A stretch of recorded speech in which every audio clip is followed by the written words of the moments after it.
Thanks so much for joining Harlōw Storytime Episode 1, where I break down Still Waiting, my first single of 2020, one of 52 tracks. Yeah.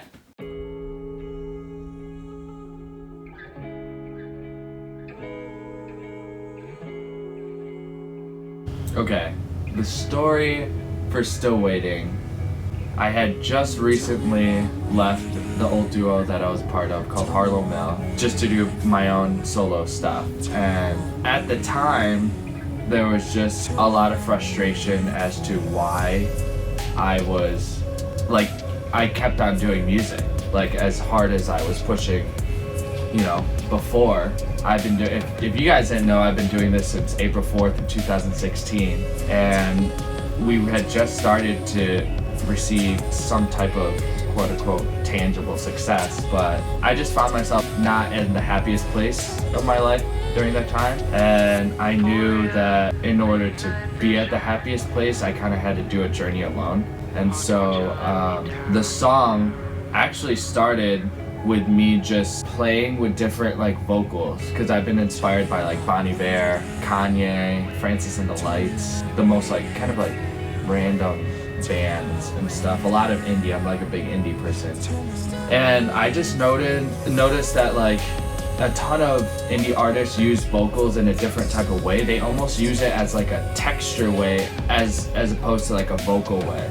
So I kind of I like the idea of playing with textures or vocals as textures as opposed to just vocals as a lead lyric or songwriting type of way. So I was living in Chicago at the time, and now I'm in Metro Detroit. It started in, I'm trying to think, it was either my living room at our apartment or Starbucks, because those are the two places I went. Or Joe at the Juice, but I think it was Starbucks. Actually no, it was in my living room. Yeah, because I think I started it in the morning. I just felt very,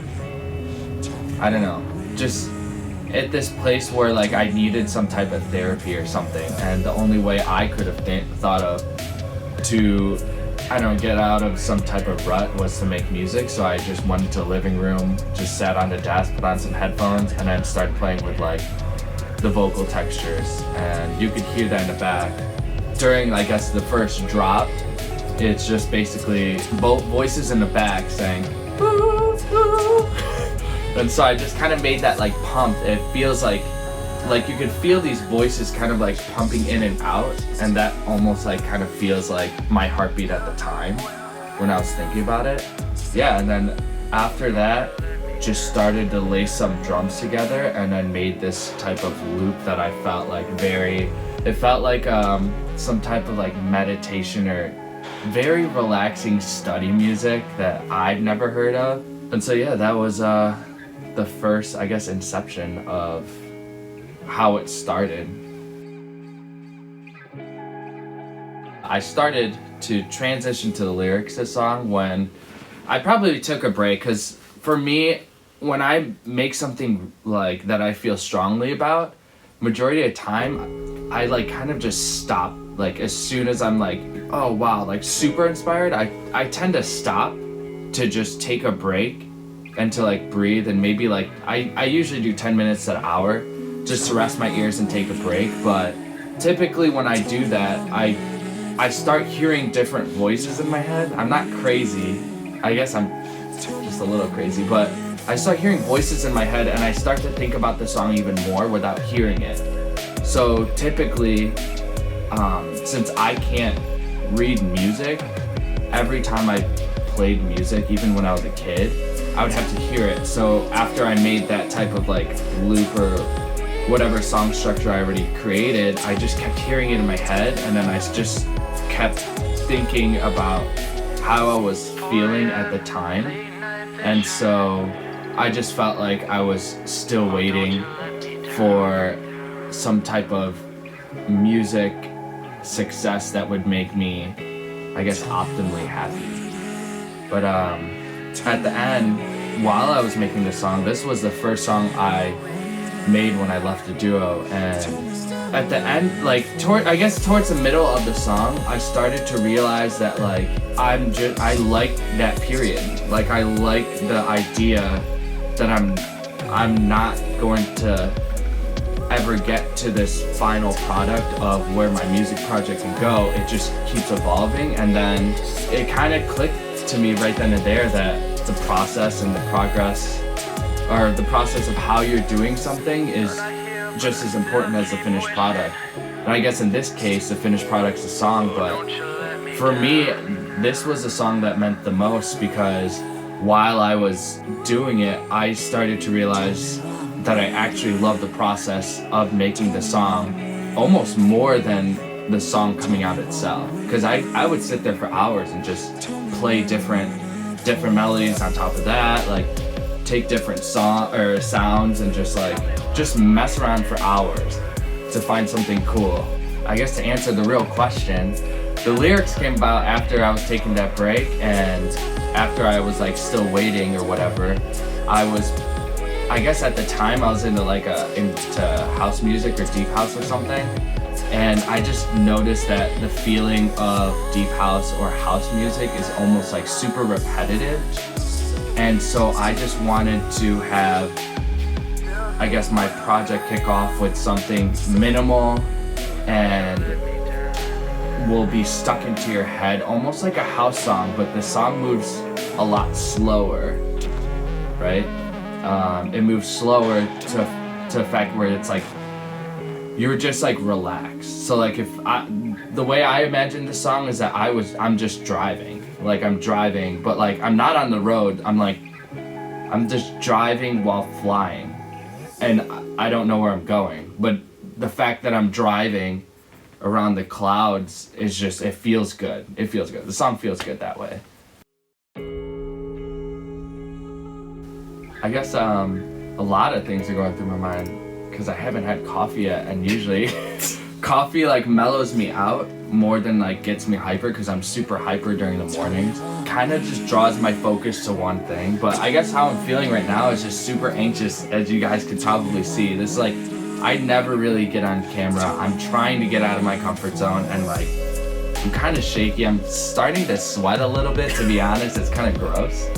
But I'm just trying to, I guess, give you a different dimension of my music, because I don't want to be an artist that just puts out a song and never really talk about it ever again. I kind of want people to understand every aspect of why I made the song, like how I made the song, and like, I guess, my interpretation of the song, because a lot of my songs I try to leave open-ended. So for example,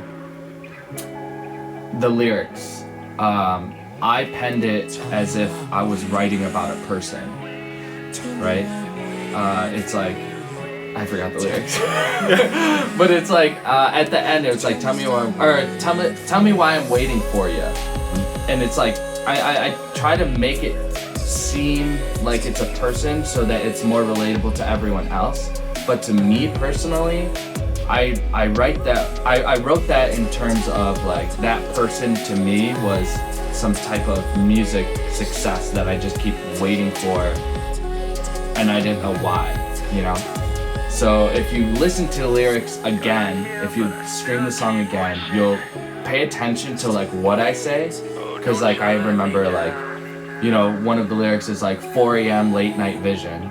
At the time, like I wouldn't sleep. Like I would be working on music from the time I woke up to the time I got tired. 4 a.m. late night vision was just like almost like a salute to everyone, every entrepreneur that has stayed up for X amount of hours. And then the second line after that, it's super minimal, but I feel like it's impactful. It's like, oh, don't you let me down. All the hard work that you put in, you obviously want something to come out of it. You don't want to feel like you're putting endless amount of effort and time into something that just a lot of people just don't give a fuck about. The thing that drives me to making art and to creating is not really for everyone else, it's for myself. But in order to, I guess, live into the society, real world, you kind of have to relate to everyone. And the way that I feel like I'm gonna relate to a lot of people is that like the struggle is fucking real, you know? Majority of my friends are now majority of my friends now are either freelancers or like entrepreneurs.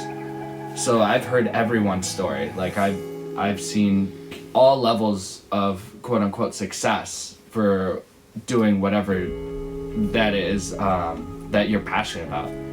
And I'm sprinkled in between there too, you know? Everyone has their own definition, but for me, I guess, if you started, you're already successful. If you did it for yourself, you're successful, and I think this song reflects that. I think that it's just a very vulnerable song because it's me basically talking to myself, asking me why I'm waiting and keep waiting, and then at the end, it's like, I try to filter this kind of like distorted, like tell me why I'm waiting at the very end in like a lower voice, as almost, or to kind of almost feel like I'm trapped inside this computer trying to like create myself and put it out into the world for everyone to consume.